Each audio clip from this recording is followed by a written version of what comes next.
tudo bem? Bom falar com vocês novamente. Nós estamos aí para mais uma videoaula aqui no SPE com você.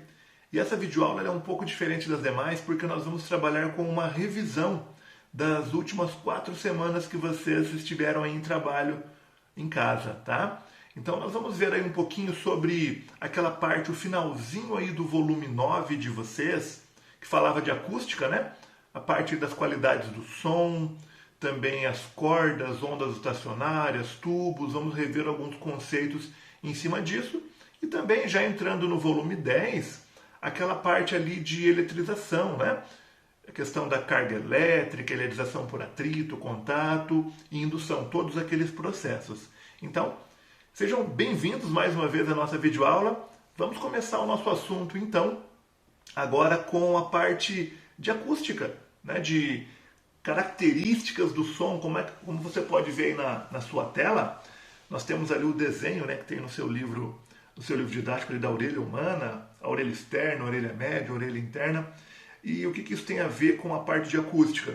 Tudo a ver, né? Então o som, essa onda mecânica, quando ela atinge aí a sua orelha, né, a nossa orelha, esse sinal sonoro, né, essas ondas de pressão, elas são transformadas em impulsos elétricos que chegam até o nosso cérebro para que possamos identificar aí como sendo sons audíveis, né? E aí nós podemos falar o seguinte sobre essa faixa audível. Para nós, seres humanos, ela varia de 20 a 20 mil Hz, né? Então, abaixo disso é o chamado infrassom e acima disso o ultrassom. Lembrando que animais, né, eles têm uma faixa audível diferente da nossa. Por exemplo, os cachorros, a média aí, mais ou menos, que eles costumam ouvir, né, vamos dizer assim, é de 15 Hz a 50 mil. Então eles têm uma faixa audível bem maior que a nossa, né? Sem dúvida, vai até 50 kHz, né? Bom, falando um pouquinho das qualidades fisiológicas do som, essa onda mecânica. Então, um pouco sobre intensidade sonora. Quando a gente fala de intensidade, estamos falando aí de volume do som, tá? E a intensidade, ela vai diferenciar os sons fortes e os sons fracos. No dia a dia, vamos dizer assim, na linguagem mais usual, as pessoas em geral costumam falar som alto e baixo quando se referem a volume, né? Mas a gente sabe que isso fisicamente não está correto. Então, quando nós nos referimos a volume, a intensidade sonora, devemos falar som fraco ou som forte, né? Aí vocês podem acompanhar comigo na tela a intensidade sonora, né? Ali tem uma fonte emitindo então um som e essa fonte tem uma potência, obviamente, né? E a intensidade ela é dada pela razão entre a potência e a área, só que a área é de uma esfera, porque esse som, quando ele se propaga, como se fosse uma superfície esférica, né? Então nós temos ali que a intensidade diminui com o quadrado da distância. E a intensidade mínima audível para um ser humano é de 10 elevado a menos 12 watts por metros quadrados, tá? Então intensidade tem a ver com volume, forte e fraco, e a expressão matemática, né, que nos dá a intensidade é a potência da fonte dividido então pela área, pela superfície de uma esfera, né, que é 4πr ao quadrado. Muito bem. Continuando essa ideia de intensidade, na verdade de qualidade de som, né, a gente vai falar um pouquinho de nível sonoro. O nível sonoro, a unidade oficial dele é o Bell, né, só que a mais usual é a 10ª parte disso, né, o chamado decibel. Tá? Uma curiosidade aí que o plural para decibel não é decibéis, né, é decibels. O Sistema Internacional diz para a gente simplesmente, quando vai colocar o plural nessas unidades, colocar um S no final. Então, tantos decibéis, né? É comum a gente falar, ouvir decibéis. Mas essa ideia de nível sonoro, né? Ela veio, sim, com Alexander Graham Bell, que é lá o cara do telefone, né? E os estudos do Graham Bell mostravam que quando você dobra, por exemplo, um sinal, né, a amplitude de um sinal, de uma onda, por exemplo, os estudos mostravam que o ouvido humano não percebia isso de uma forma linear. Então, se dobrasse a amplitude do sinal, não significa que a gente iria ouvir o dobro do volume, né? Então ele começou a perceber nos seus estudos que isso acompanhava uma escala logarítmica. Então é por isso que tem aí o log, né? Então 10 log de I sobre I0, ou seja, a intensidade sobre a intensidade de referência. Isso me daria o nível sonoro em decibéis, tá? Ou, não, decibéis não, decibels, né? Decibels. É até estranho, né? Se falar decibels. Não é muito bonito, vamos dizer assim, mas é o correto, tá? E aqui do lado nós podemos analisar o seguinte, uma escala aí, né? Na verdade, uma régua, vamos chamar assim, que nos dá a intensidade e do outro lado o nível, né? Em bel e decibel. Então nós podemos ver, por exemplo, o limiar da audição humana, no caso, né? A intensidade de 10 a menos 12, em nível 0 bel e, óbvio, 0 decibel também. Aí vamos aumentando isso, vamos pegar lá, por exemplo, uma conversa, né? Conversa entre pessoas, um grupo de pessoas. Hoje em dia tá difícil, né? Conversar com um grupo só pelas redes sociais aí mesmo, né? Mas vamos pegar aí um grupo de pessoas conversando. Nós temos uma intensidade de 10 elevado a menos 6 watts por metro quadrado e um nível sonoro de 60 decibéis, né? Vamos aumentar aqui para o limiar da dor. Então, começa a incomodar, a doer mesmo, né? 120 decibéis ou intensidade de 1 watt por metro quadrado. Então, é mais comum para a gente ouvir essa questão de som, nem falar tanto em intensidade, mas falar de nível, né? Em função da escala e da unidade utilizada, que é o decibel. Tá? Então, relembramos aí esse assunto.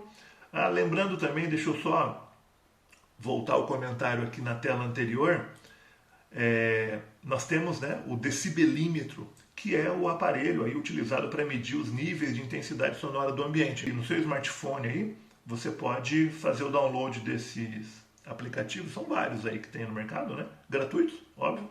E você pode utilizar o seu smartphone como um frequencímetro, como um decibelímetro. Ele vai fazer a leitura dos sensores do teu aparelho, tá?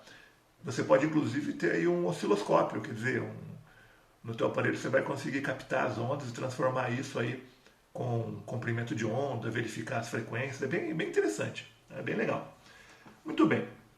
Aí nós podemos falar um pouquinho da altura do som, né? A altura, então, tem a ver com sons graves e agudos, né? Diferencia som grave de um som agudo. Quanto maior a frequência, mais agudo o som. Quanto menor a frequência, mais grave o som, né? Em geral, homens têm a voz mais grave do que mulheres, né? Em geral. Claro que existem muitas variações. Mas, em geral, se você tiver numa conversa com homens e mulheres, você vai perceber que a altura da voz das mulheres é um pouco acima da voz dos homens. Isso não tem a ver com o volume, tá? Tem a ver com a frequência. Isso é natural de cada um, né? Então, sons baixos são aqueles sons graves e os sons agudos, sons altos, né? A gente falou agora há pouco de voz, né? Homem, mulher, enfim. Nós falamos então sobre o timbre. O que é o timbre? O timbre é uma característica do som, uma qualidade que permite distinguir os sons de mesma frequência e amplitude, mas vindos de fontes diferentes. Então eu me lembro que numa das nossas lives de revisão aí, eu até comentei com você sobre um diapasão, está aqui o nosso diapasão, né? Então se nós emitimos um som com esse diapasão, que ele tem uma frequência de emissão de 440 Hz, é o Lá maior, né, na escala das notas musicais. Então se eu emitir um som com esse diapasão aqui, e emitir um som com o meu violão, vou pegar o violãozinho aqui, não vou tocar não, tá? Fiquem tranquilos. Então se eu emitir, por exemplo, um som com a corda Lá do meu violão, eles vão vibrar na mesma frequência. Porém, o teu ouvido vai perceber que esse som vem de fontes diferentes, mesmo tendo a mesma frequência e podendo ter aí o mesmo volume, quer dizer, a mesma amplitude, né? Então, mas como isso é possível? Isso é possível porque os sons, eles têm o chamado timbre, que nada mais é o o tipo da onda, tá? É a forma como a onda é emitida. É bem interessante isso. Então vocês podem ver aí na tela de vocês o som emitido, um diapasão, uma flauta, a voz, por exemplo, né? Cada pessoa tem um timbre de voz diferente. O violino, então você pode emitir a mesma nota, porém você vai perceber que os sons são distintos. O que mais nós vimos, pessoal? Nós vimos eco e reverberação. Então vocês estudaram aí nessas videoaulas que a diferença entre o eco e a reverberação está na distância do obstáculo que está refletindo a onda, né? No caso, as nossas orelhas, elas distinguem dois sons distintos, né, aí, diferentes, com uma diferença de tempo superior a 0,1 segundo. Qualquer som que vá até um local, reflita e volte aí para a sua orelha, no intervalo de tempo menor do que isso, você não vai conseguir distinguir os dois sons distintos, né? Diferentes aí. Então é necessário que você tenha um tempo superior a 0,1 segundo. Isso faz com que a distância mínima para que você consiga falar uma coisa, esse som vai na parede, por exemplo, bate e volta, né? Reflete. Chega na tua orelha e você consiga distinguir os dois sons separadamente, vamos dizer assim, a distância mínima para que isso aconteça é de 17 metros, porque o som tem que percorrer no mínimo 34 metros entre ida e volta. Tá? Então, ambientes fechados ou parcialmente fechados, nós temos aí reverberações, que é o som batendo em vários locais e chegando ao seu ouvido e somando, né, no seu ouvido. Tá? O que mais, então, foi visto aí? A parte de ressonância. Tá? Essa parte de ressonância é bem interessante, né? Ressonância é o aumento de energia de um corpo quando a aplicação de uma força igual da frequência natural da oscilação do corpo. Todo corpo, independente de qual seja, ele tem uma oscilação natural. Tá? As moléculas têm uma vibração, uma oscilação natural. Se você atingir essa frequência natural, você vai ter problemas, porque você vai entrar em ressonância. Né? Então, grandes estruturas, por exemplo, podem se romper em função da ressonância. Tá? O que mais? Efeito Doppler. Esse efeito ele é muito legal, porque é aquela ideia que nós temos, né? Você está parado lá na frente da sua casa, por exemplo, e você ouve uma ambulância chegando. Para você, dá a impressão que a frequência do som ela está mudando. Parece que tem alguém lá dentro da ambulância mexendo no botãozinho ali de frequência e alterando, porque quando a ambulância vai se aproximando de você, essa frequência e som vai ficando mais agudo. Quando ela passa e se afasta de você, dá a impressão que o som fica mais grave. Né? Mas isso se dá justamente pelo movimento relativo entre você e a fonte, a ambulância no caso. Tá? Conforme a ambulância vai chegando até você, as frentes de onda vão chegando a você mais rápido. Né? E quando ela se afasta, obviamente, essas frentes de onda vão chegando até você em intervalos de tempo maiores. Tá? Porque a ambulância, a fonte sonora, está se afastando. Tá? E há uma expressão matemática para trabalhar com isso. Né? Nós resolvemos uma questão numa live de revisão. Tá? Eu vou deixar também questões aí para vocês resolverem durante a semana, depois a gente volta e corrige. Mas é interessante entender o seguinte, que essa frequência ela é uma frequência aparente. Não tem ninguém mudando a frequência do som original. Tá? E essa frequência aparente se dá pela diferença nas velocidades entre o observador e a fonte. Né? Então a expressão matemática que nós temos ali na tela resume isso para a gente, vamos dizer dessa forma. Né? Talvez a grande dificuldade em utilizar essa expressão seja no sinal da velocidade do observador e a velocidade da fonte. Sinal positivo ou negativo, o que eu uso? Né? Então para isso a gente tem um esqueminha aí para não esquecer. Né? Então se nós pegarmos aí uma seta orientada do observador para a fonte, sempre quando acontecer esse sentido do observador se aproximando da fonte, o sinal é positivo. Qualquer coisa diferente disso, o sinal vai ser negativo. Então, quando o observador se aproxima da fonte, ou quando a fonte se afasta do observador, né, mantendo aí o mesmo sentido, isso é positivo. Qualquer coisa contrária disso é o sinal negativo. Tá, aí a gente entrou em ondas estacionárias. Ondas estacionárias. O que é isso? Né? O que significa as ondas serem estacionárias? Né? Então são ondas que possuem um padrão de vibração que se formam a partir de uma superposição de duas ondas idênticas, mas em sentidos opostos. Se formam tipicamente em cordas com as extremidades fixas e também em tubos sonoros. Então tá, então você tem um violão, por exemplo, igual o que eu peguei aqui há pouco. Você tem as extremidades do violão fixas, né? As cordas estão fixas nas extremidades. Então quando você dá um pulso ali, vai acontecer uma vibração, uma onda, né? Essa onda vai bater lá e vai voltar, vai refletir. Então é uma reflexão, tá? Então duas extremidades fixas, tá? A onda vai, volta, ela se superpõe, né? Há uma superposição entre essas ondas, e aí sim você cria uma onda dita estacionária. Mais ou menos como isso aí que nós temos na tela.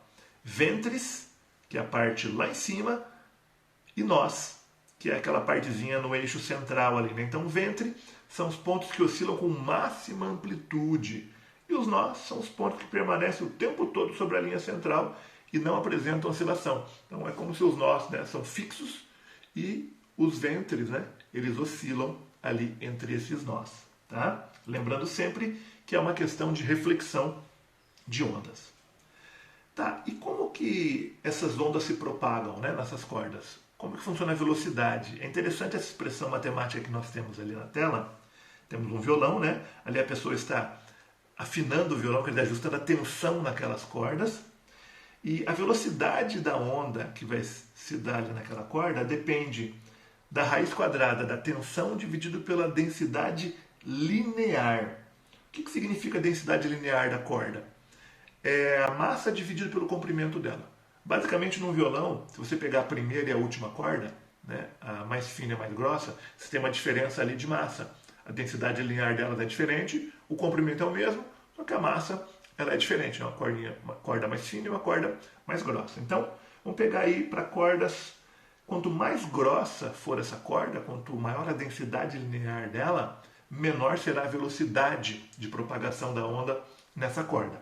É o que mostra para nós essa expressão matemática. Muito bem, aí entra na parte legal da coisa, né? Os harmônicos, porque veja bem, quando nós temos, no caso aí a corda, né? A cordinha fixa nas extremidades. Quando nós temos ali o tal do primeiro harmônico, o que é isso? É a primeira forma de vibração dessa corda, mais simples, vamos dizer.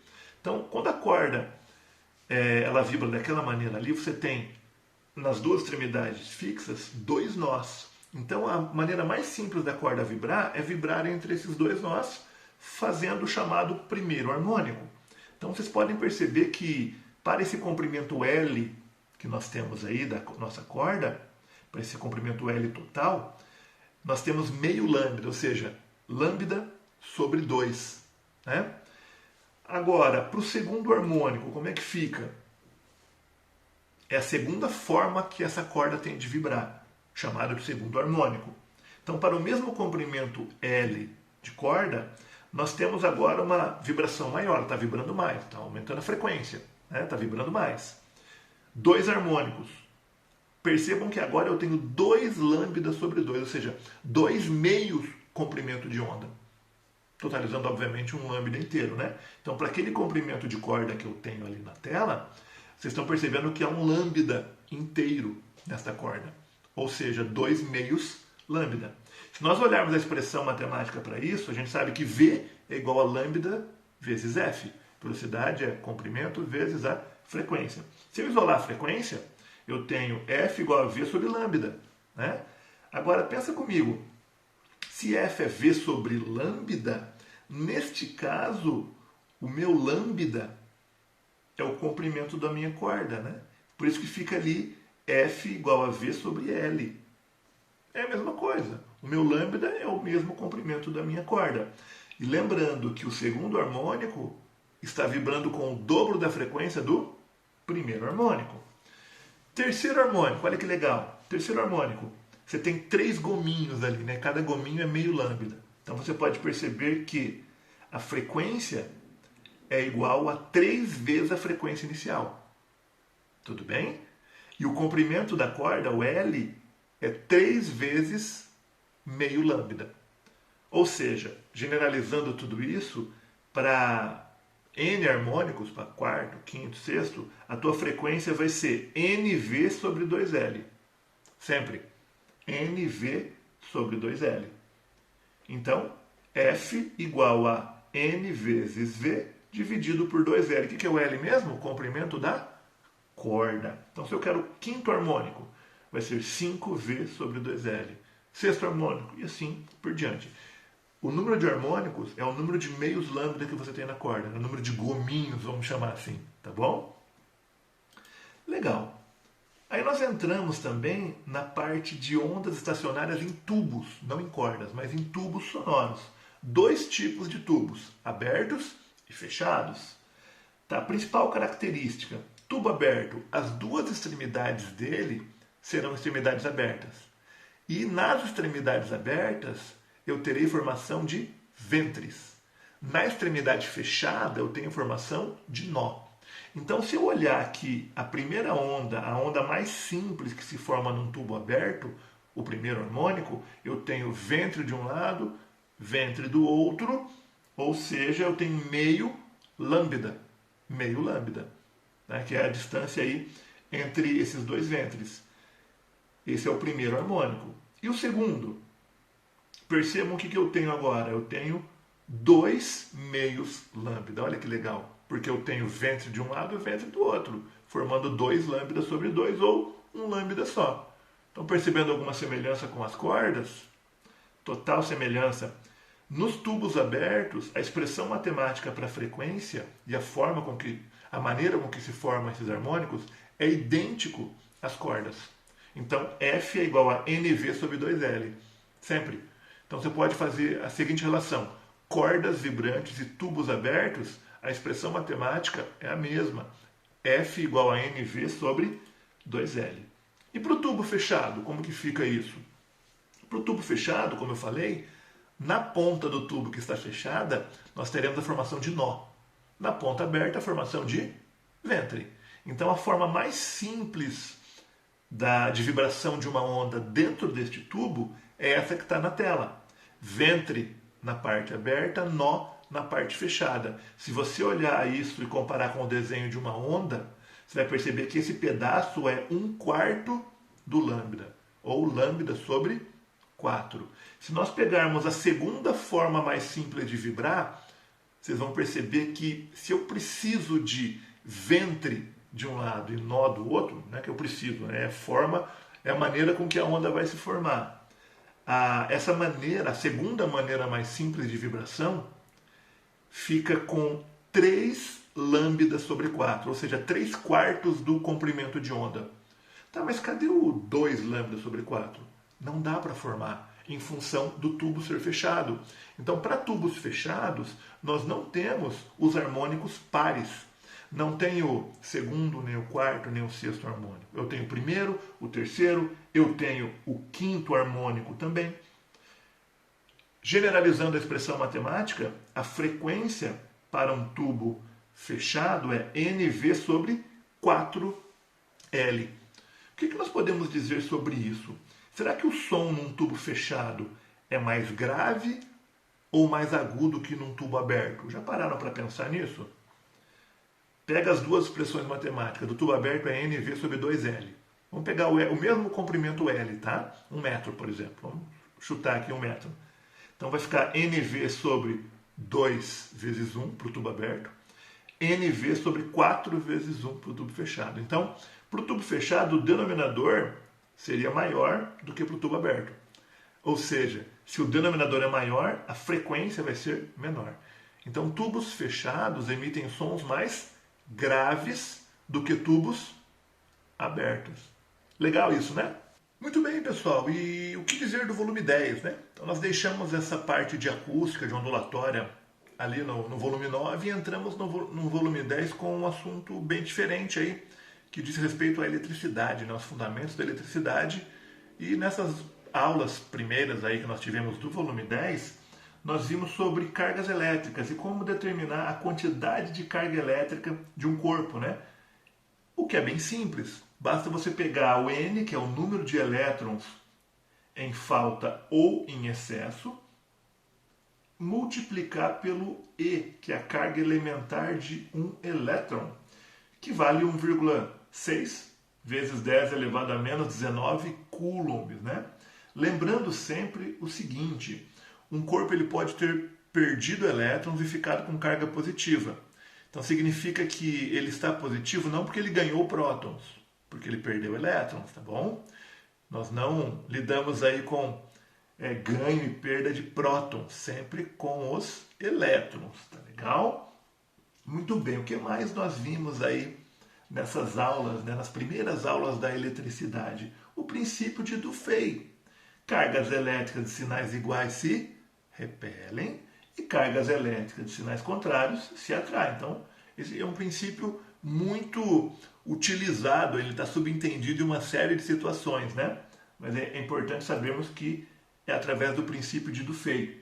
Aí nós entramos na parte de eletrização de corpos, né? Então, eletrizar significa deixar corpos com excesso de elétrons ou com falta de elétrons, né? Deixar corpos aí com cargas elétricas. Então, se você tem corpos neutros, por exemplo, eletrizá-lo significa deixá-lo com carga elétrica, seja positiva ou seja ela negativa. E vimos 3 formas de se fazer isso, né? 3 processos, que é o atrito, o contato e a indução. Então vamos relembrar aqui individualmente esses processos. Então, eletrização por atrito significa o quê? Atritar corpos de materiais diferentes é uma maneira de deixá-los eletrizados. Muito bem. Como que isso acontece, né? Então você tem lá 2 corpos neutros que apresentam a mesma quantidade de prótons e elétrons, né? Por isso que eles estão neutros. Se nós atritarmos esses corpos, aí no exemplo nós temos lã e um pedaço de âmbar, né? Se atritarmos esses corpos, um perde e o outro ganha elétrons. Então as cargas elétricas adquiridas pelos 2 corpos possuem o mesmo módulo e sinais contrários. Então vamos supor aí que, no nosso exemplo da tela, quem ganhou elétrons? A lã. E quem perdeu foi o âmbar. Vamos supor que o âmbar tenha perdido 10 elétrons.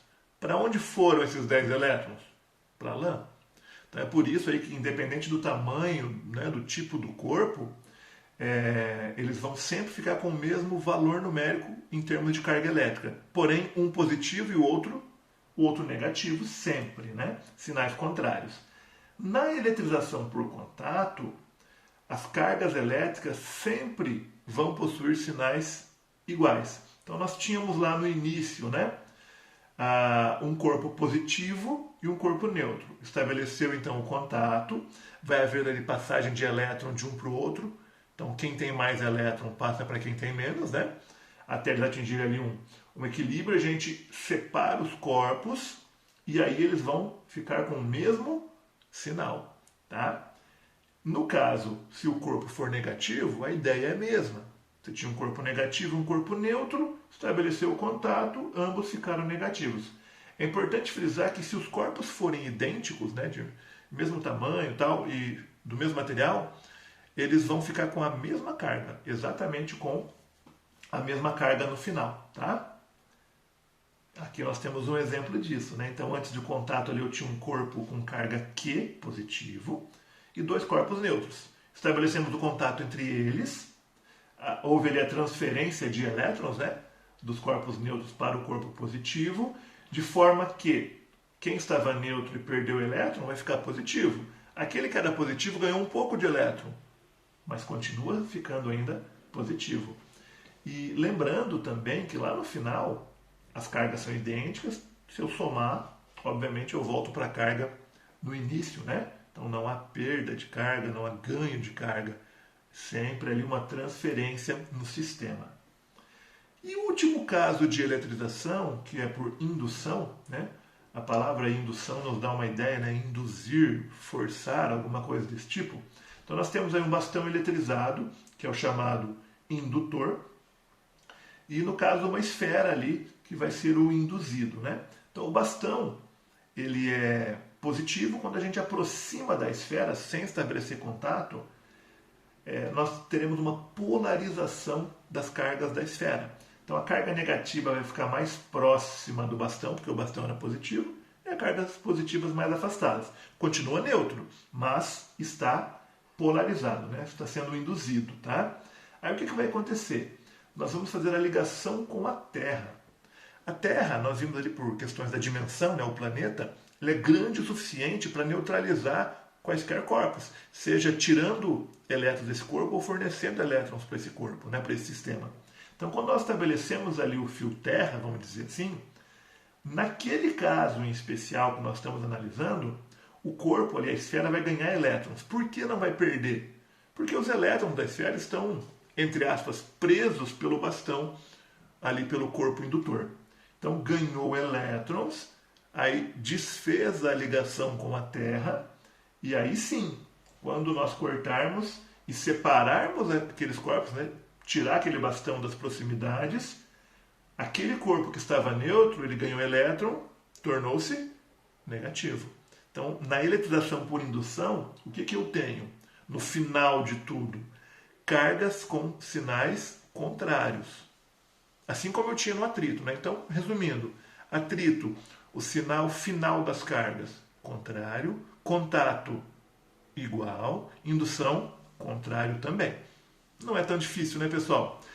Gente, então nós vamos fazer o seguinte, vamos ficar por aqui com essa nossa revisão da semana, tá? Eu estou deixando aí na tela para vocês algumas atividades para que resolvam durante essa semana de trabalho aí de vocês.